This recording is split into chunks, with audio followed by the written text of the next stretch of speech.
Next up, we'll discuss on how to send out a price request. So if I select a product over here, I can now send a price request easily. But as you know, price requests are typically sent out by a vendor. So it would be easier if we filter all our products by vendor.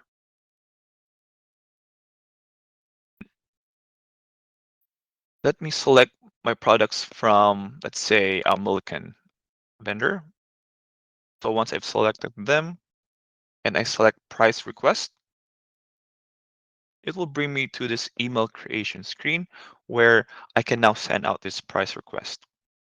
It will automatically pull in my vendor's email, and this email has all the data I need to get the pricing from my vendor. So this email template you can also customize to match it to your organization's format.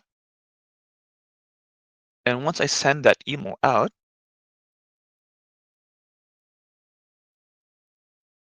price request email will then be tracked in the email section of your project. So over here, there you go. And once they reply with the pricing, you'll also be able to see it on this section here. So, so we've now associated our takeoff with the project and we've requested pricing. And once we do have our pricing, we can now create our proposal.